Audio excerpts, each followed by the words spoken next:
Hello. So this evening we are going to take a look at the TBM 930 in Microsoft Flight Simulator 2024.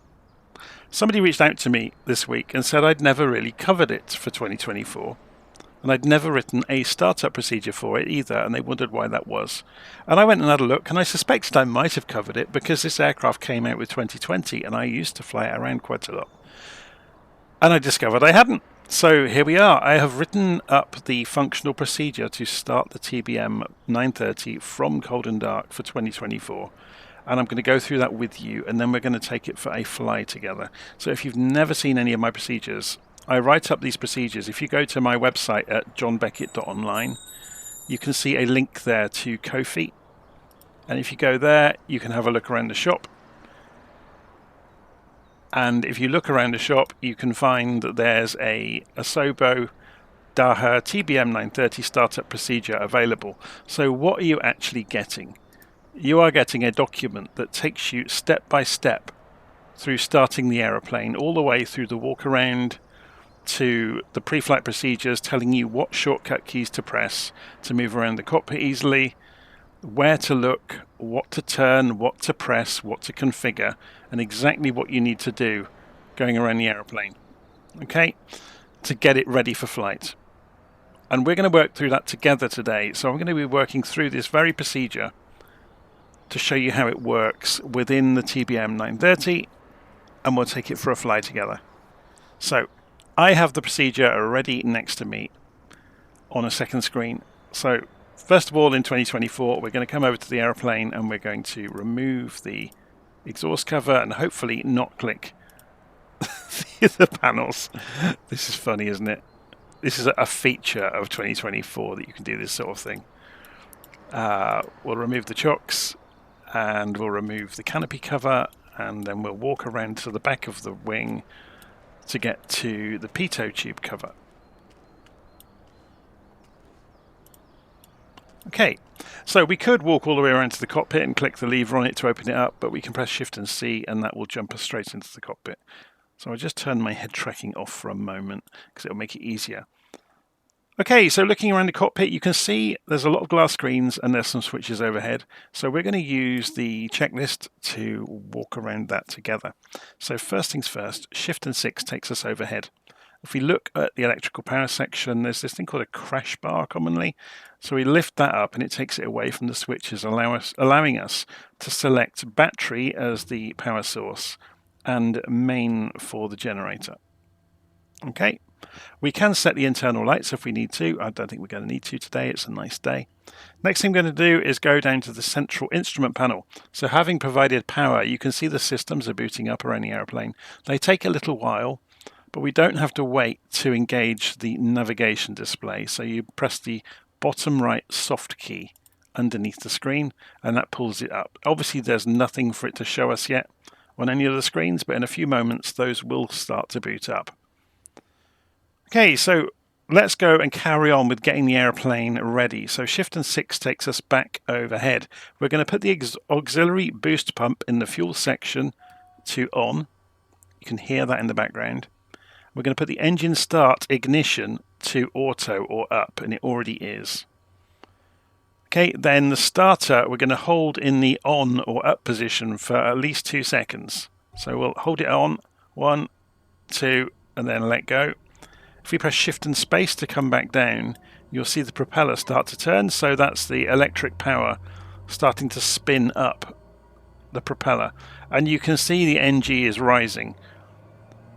So when that gets to... That's interesting. Okay, we need to show you something here. I'm going to shut the engine back down. So my controls had overridden something there. So let's turn the starter ignition to off. Starter is off.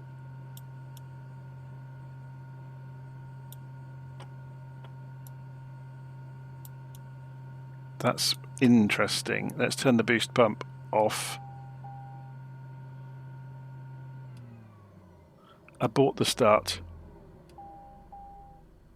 Right, let's start that again because I need to show you something. We'll turn the boost pump off for the moment. So this is an interesting thing. So notice there's a gate in the middle of the throws for the power.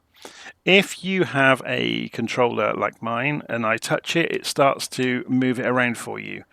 If you let that stay at the back before you get started, you will see if you press both mouse buttons down on the lever, it will switch gates.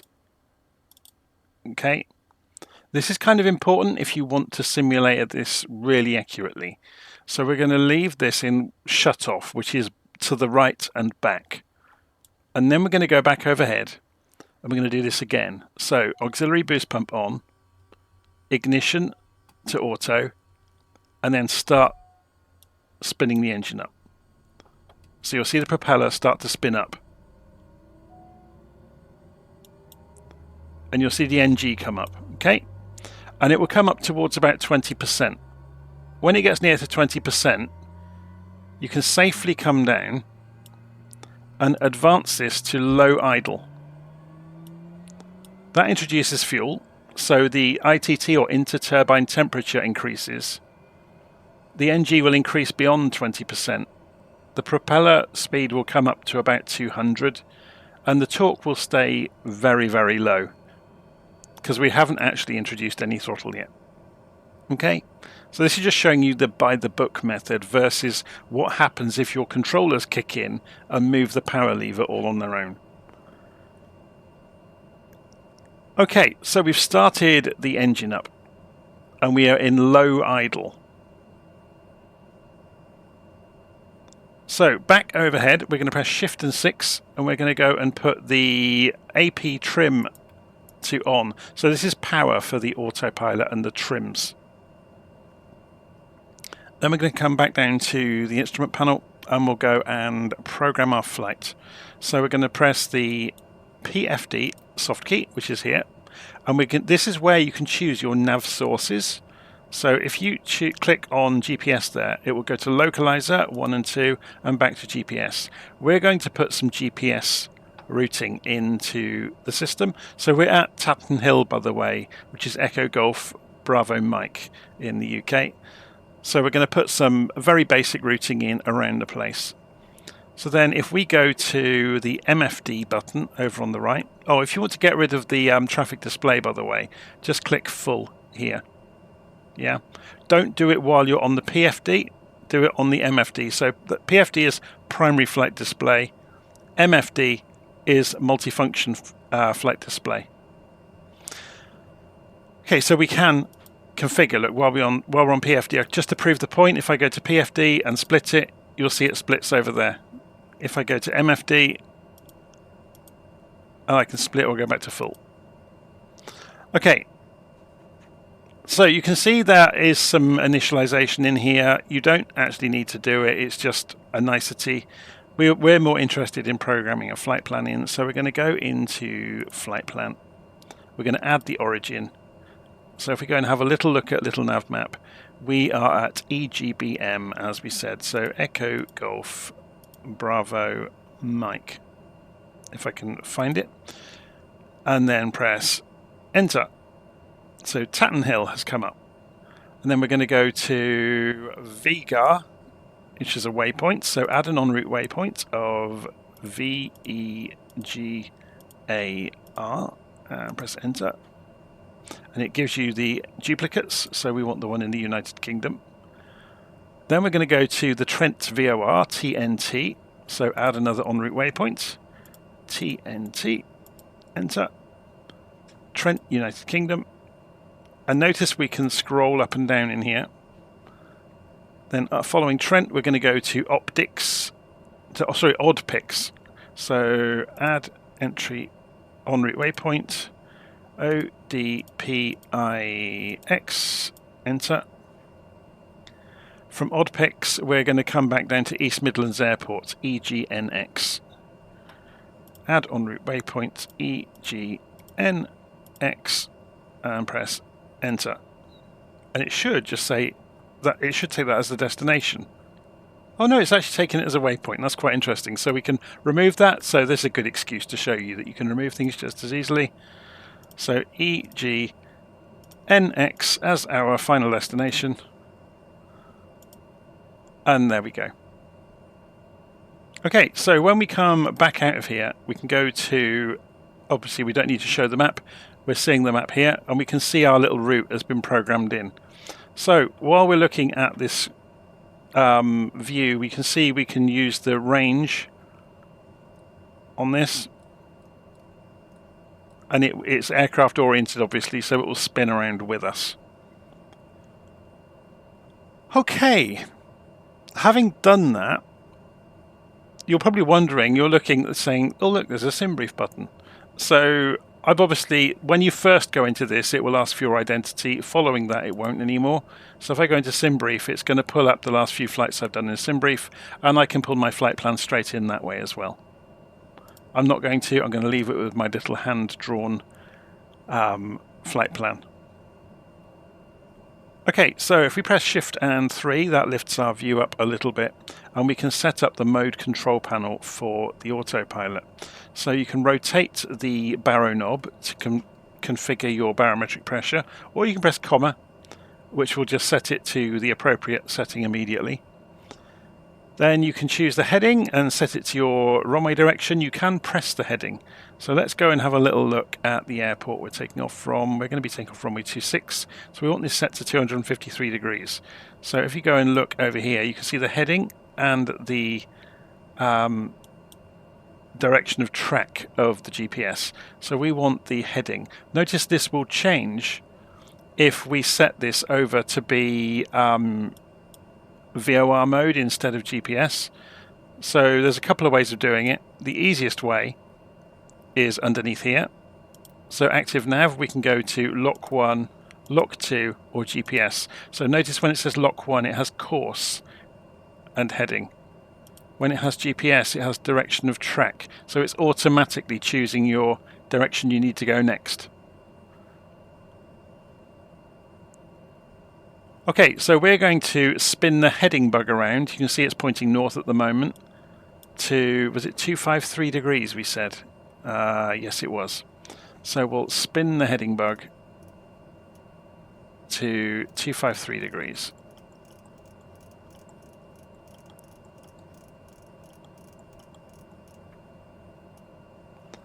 So I'm just setting it to the runway direction. So then we can set the course. If we're using VOR navigation, obviously we're not using GPS. And we can set the heading, and done the heading, and nav mode as required. So if you press nav up here, you can pre-select the autopilot mode if you were to switch the autopilot on.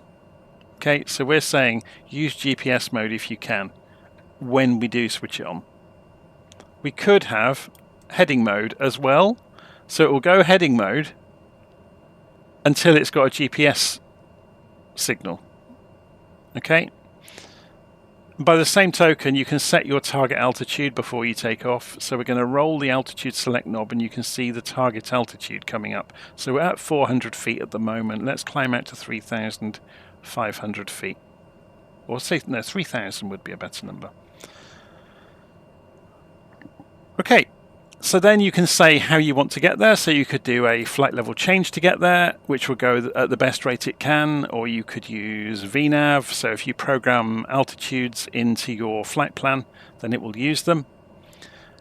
Or you can use vertical speed mode, so VS, and then you can choose the vertical speed to climb at, if you so wish. So say we went for 2,000 feet a minute. Or you can use speed mode. What does speed mode do? It measures the aircraft speed at the moment you press it, and then using power, and then you can manipulate it obviously then with the roller, but then it will use power beyond that to allow you to climb or descend at a greater or lesser rate. We'll have a play with all of that while we're flying. So we're going to leave it on vertical speed mode. And it's going to, Alt S means it will capture the altitude when it gets to 3,000. Headings on GPS, so it will carry on flying the heading. Sorry, it's on heading and then GPS, so it will carry on flying the heading until it can capture the GPS. Okay, so we're going to prepare to taxi. So Shift and 6 takes us overhead. The auxiliary boost pump can come off. The power lever, this is a bit of a procedure. the power lever can go up to the taxi marker. So we can drag it forwards and then move it over to taxi. Having done that, we can put the auxiliary boost pump back to auto. And we can put the fuel selector to auto, which means the fuel is obviously in the wings. So that means this will flick-flack on its own without us having to look after it. So we don't have to keep watching the fuel all the time to see if we've got an imbalance. So if you're wondering where that is, it's just in here. So you've got the fuel quantity on each side. And you will also notice here we have got trims.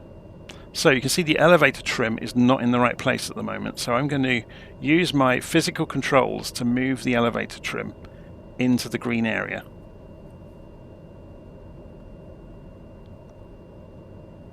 Okay, so back on the instrument panel, we're going to go down to the left side. I'll just pop the yoke off for a moment. We're going to put the inertial separators on. So they stop rubbish from being sucked into the engine, basically. We're going to go then to the external lights, which are overhead, so shift and 6. They're over on the far left. We're going to set the main lights to taxi. We're going to go and put the nav lights on. We won't put the strobes on until we're on the runway. And then we'll press shift and space. And I can turn my head tracking on at this point. So let's go and have a look at the runway. We want to go a left turn and then we just taxi down. Okay, so come off the parking brake.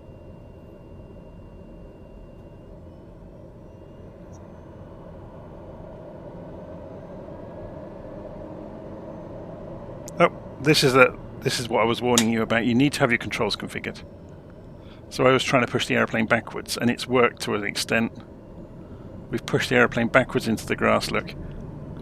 So this is where it pays to know how you got your airplane configured.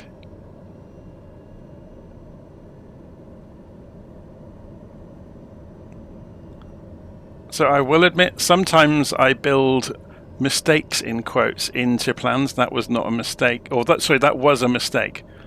It wasn't an intentional mistake to illustrate something. I just hadn't configured my controllers quite perfectly. So we can taxi out towards the runway.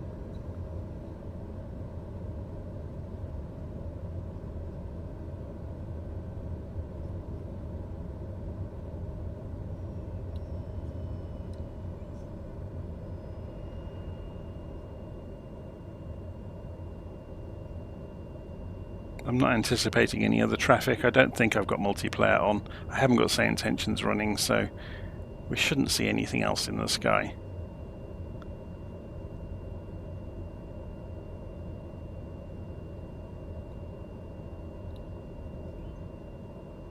Okay, parking brake on just for a moment, and then I'll take you through the last few bits to do. So overhead, once we're on the runway, we can go and put the landing lights on. We'll go and put the strobes on.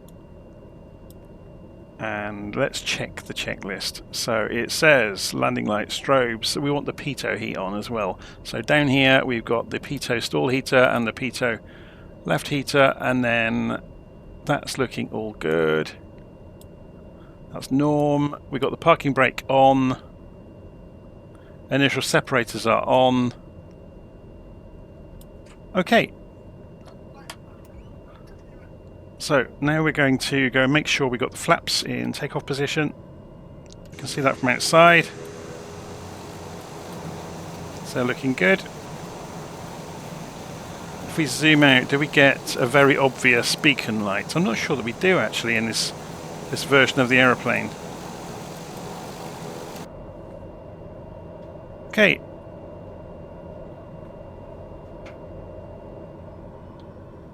So parking brake is off.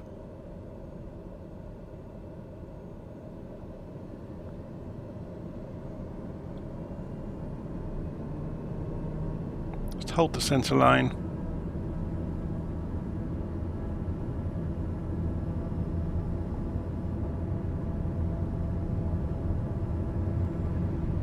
You can push the throttle all the way forwards in this aeroplane. Gently pull back. Gear up.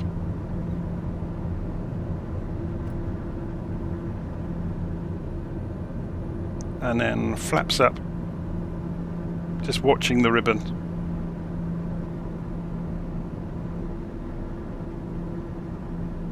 And we said about the autopilot being able to maintain, so we'll just go and I'm just trimming the aeroplane out for level flight as we go. Then autopilot on. So remember, we pre-programmed things, so it's going to try and go to GPS. And it's going to climb until it gets to 2,000 feet. So I'll turn the head tracking off so we can see that happening.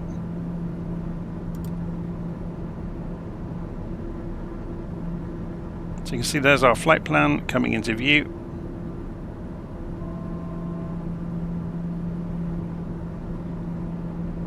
It's coming up towards 3,000 feet at 2,000 feet a minute. It's accelerating. It's a very fast aeroplane. So you do need to be mindful of the 250 knot speed limit below 10,000 feet. It's coming in at a very, very steep intercept. So imagine, watch the flight directors go left any moment. Here comes the CDI. So yeah, you can see the flight directors are starting to roll left. It's bringing the aeroplane round. Look at the speed building.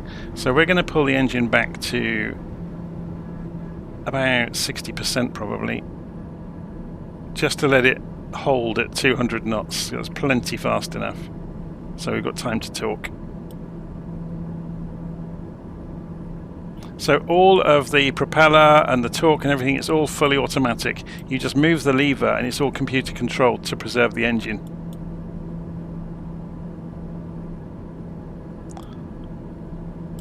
Okay, so we got a pressure off switch. Why is it doing that?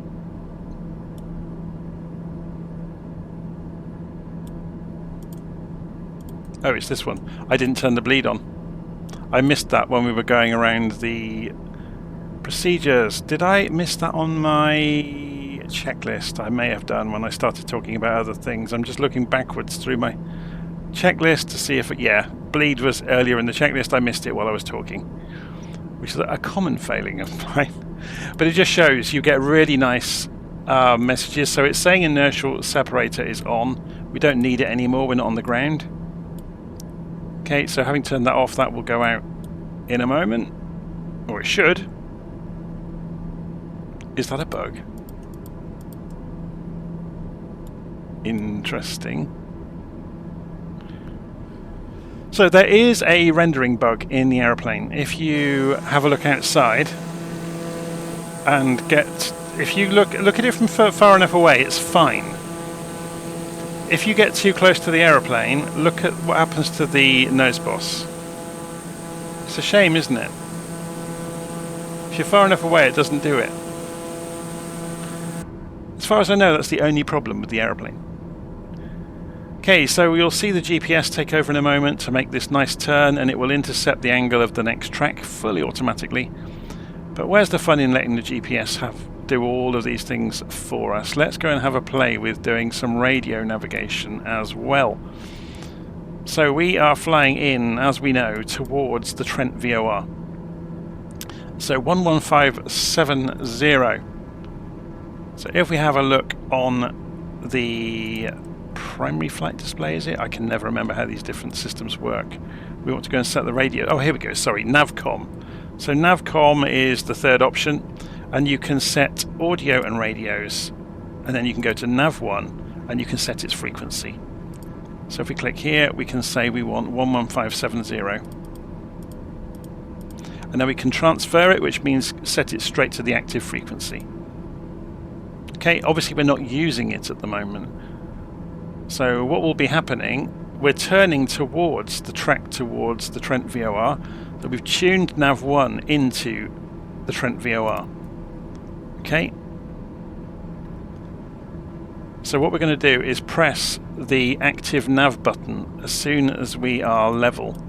We'll also have a play with the heading bug, So you can see at the moment the heading bug is on the far side of the HSI, or horizontal situation indicator. If we press it, it will come around to this side. We're not using the heading though. Look, we're using GPS navigation at the moment, which just means we're using nav. But if we line that up and we say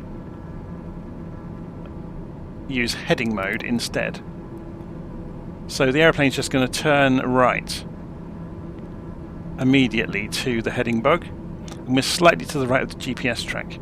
Now let's change over to use VOR navigation. So we've got a course, but it hasn't been tuned in, so we can roll the course knob around to point at the VOR. So what direction is the VOR from where we are? When we roll this round and the CDI is in the middle, that's pointing straight at the VOR, and you can see there's the VOR and there's us, and we're hurtling towards it. So we could press nav at this point, and it's going to go gently left to try and bring the CDI into the middle. But what if we wanted to actually come into the Trent VOR from, instead of coming into it at 90 degrees, we want to come in for whatever reason at 100 degrees into the Trent VOR. So let's change our course and watch what happens. So it's saying if you wanted to fly into that beacon on the 100-degree line, we need to turn left to get onto that radial into the VOR. So the aeroplane's doing that for us because it's actually gone to roll hold. Look, it's lost it.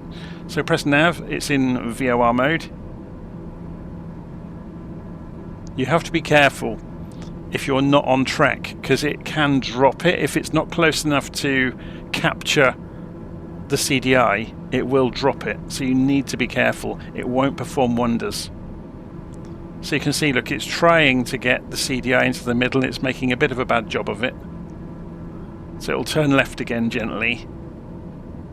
It's because we're very close to it. So it looks like it's getting further and further away. So because we are very close to it, we're going to go back to heading mode and fly past the VOR. Then once we're past it, we'll go back to nav mode. Okay, so take no notice of the GPS lighting up the next leg. We're looking at where we are in relation to the Trent VOR. And you can see on here, there's the distance measuring equipment showing us the information. So we're 1.5 miles past it. Let's go back to nav mode. And we actually want to be leaving the VOR on the course of 102 degrees. So if we change the course slightly, so looking at the number here, we want 102 degrees. So then it will start chasing it. So notice it's saying VOR mode. So the autopilot is chasing the CDI, or course deviation indicator, to get it into the middle.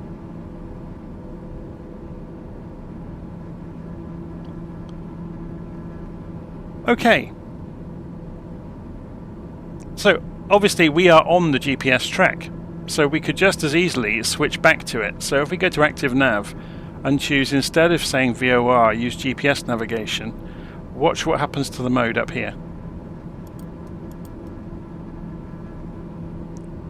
It's flashing and it's gone to roll hold. So it won't automatically change the mode back to nav for you. Because we know we are on more or less on the track, we can press nav, and now the autopilot has gone to GPS mode. So when we switched, it won't automatically go to nav after you have switched. It will always go to roll hold and just keep the aeroplane up the right way, essentially. Okay, the reason we're doing that is because we are not going to fly straight in. We're going to go to EGNX, but we want to give ourselves some room to shoot the ILS into the airport. So when we come through odd-picks, we want to come out to about 150 degrees or so.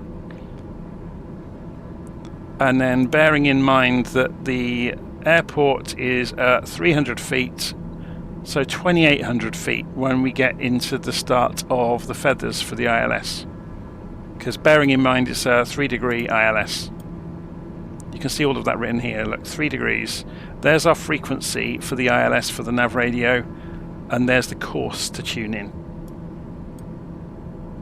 So when we come through odd picks, which we can see in the aeroplane, we're actually going to turn before it, look, because this is GPS doing its tricks. So let's pull the power back and slow down a little bit. And we'll drop ourselves down to 2,800 feet. So we'll select our altitude as 2,800. Notice it's not doing anything yet. And how do we want to get there? We'll say flight level change. And the aeroplane will just do it all on its own.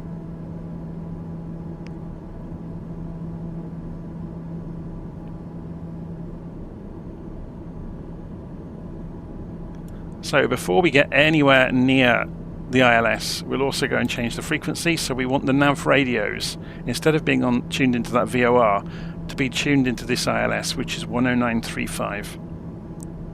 So we go to Navcom, nav 10935, transfer that to active. And we can see the turn is going to happen. We want to be flying out of odd picks at 152 degrees. So let's go and change the heading to 152.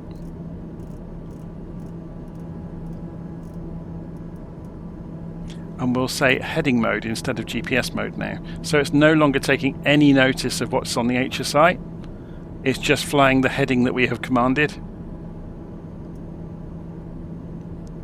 So then we can change the active nav system over to the localizer. So that now is showing the data from the ILS, but we haven't set the course yet to the runway direction.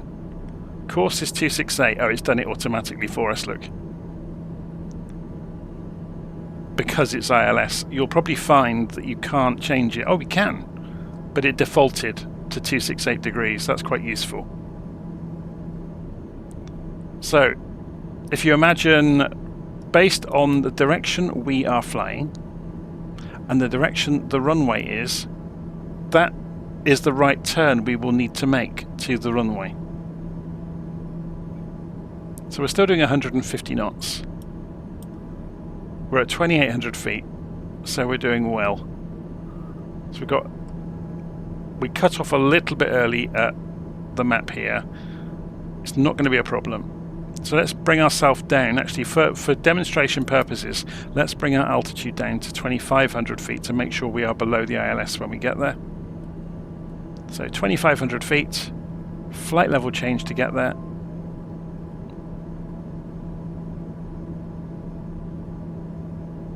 We can pull the power back to make that happen even more quickly.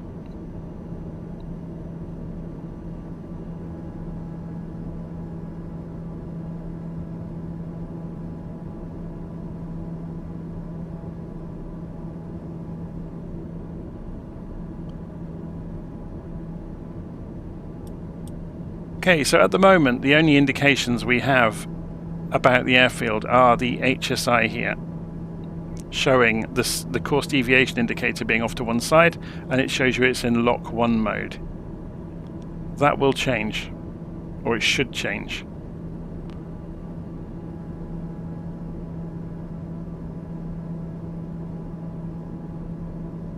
So we have got a bit of a tailwind coming in. It's right borderline actually for us to go at the runway from the other direction, but we'll press on. Usually it's about 8 knots is the decision speed for the change of runways. But in the real world, airfields don't change their runway lightly, because it means if it's a busy airfield, it means an awful lot of communications involved.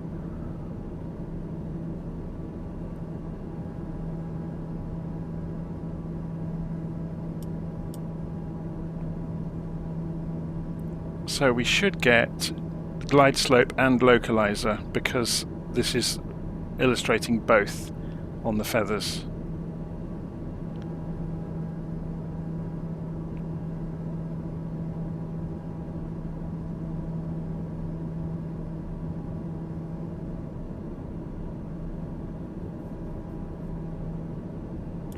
There are some other bits of fun stuff you can show or hide in here. So if we go to PFD settings, PFD mode, we've got bearing on or off, so we can show the bearing to the nav. We can also go to the whether you want split screen or not.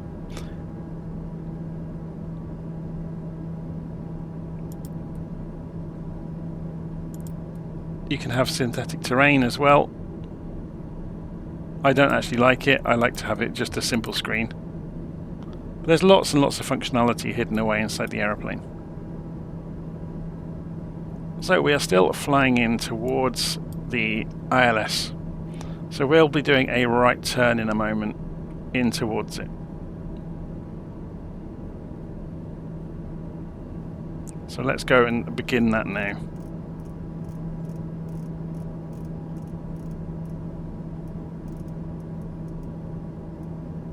And you can see that the glide slope has appeared. Now we've got close to it.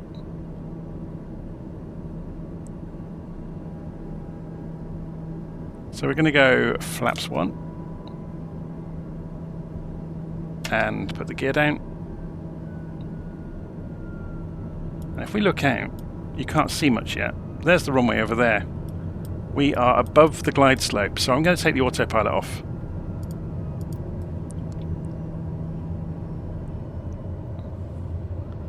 And if you watch the glide slope, we're going to fall down towards it. You can see the CDI is coming in, meaning if we turn towards it,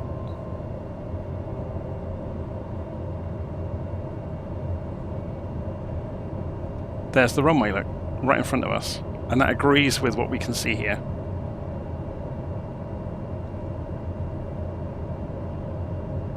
So I'm going to put our head tracking on so I can easily look around. So I'm going to side slip us slightly, just to lose some height quickly. You can see us look descending like an elevator. But I'm looking for this.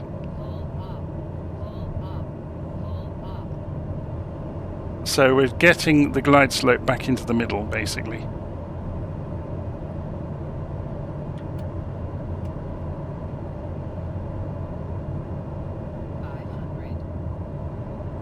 So you'll notice the lights on the runway, they're called PAPI lights. So 2 whites and 2 reds means we're roughly on the glide slope.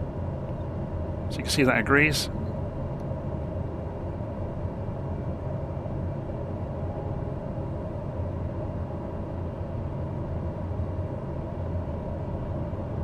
Now, I remember this. The 2024 version of this aeroplane really doesn't like slowing down.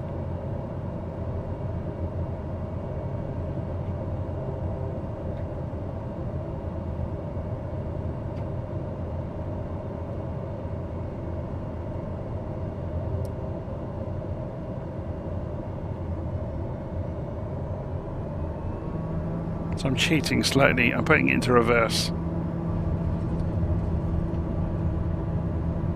Which is not realistic. But it does force us to put the aeroplane on the ground. So flaps can come back up.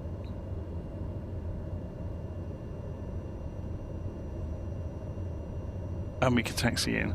So it's a free aeroplane, it comes with the simulator. It's good fun, you've got lots of autopilot modes to play with. The flight planning is easy to do. I think the only downer with it really is that approach performance. It's far too quick on approach. So slowing down becomes a bit of an issue. And you saw there I had to side slip it to lose some altitude in a hurry. But it wasn't a major issue. You can handle it. I think that's the takeaway.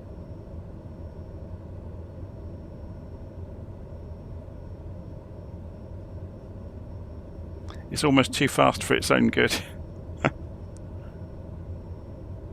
It needs a little bit of TLC, I think, from the developers at Asobo to make it really good again, because it was one of the better aeroplanes in 2020. It's kind of obvious they haven't done much with it.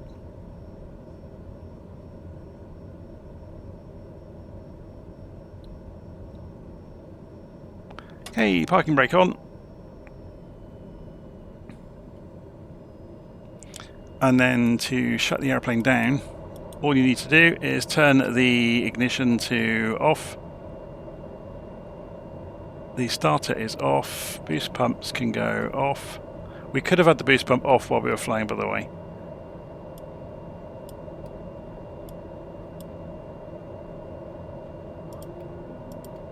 And turn the various systems off. It's interesting that it's not powering down in a hurry. I'm guessing you have to... There we go. So pulling the throttle over to idle forced it to shut down.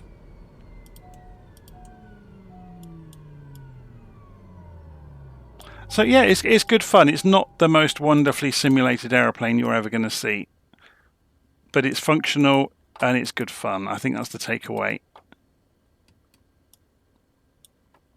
Okay, so then finally we can turn the generators off and power source to off when we're cold and dark. And we can play with the doors if you really want to. Press to unlock, and then we can do that. And it unfurls, and I think we then click the door handle to go outside. There we go. So you can play, like I said when we got in, you can play with the doors. It's good fun. It's not perfect, it's good fun. And if you want that checklist, there's a link in the notes of the video to go and grab it to be able to start it up easily from cold and dark, so you don't forget things like I did when I went off script. And that's why I usually have checklists, so I don't forget things. And that's a really good illustration, actually. While busy talking, I went off script and I missed something. And you saw that during the flight. Okay, I'm going to leave it there. Hope you've enjoyed that. So that's the TBM 930 in Flight Sim 2024. It's free. What can you say? See you again soon.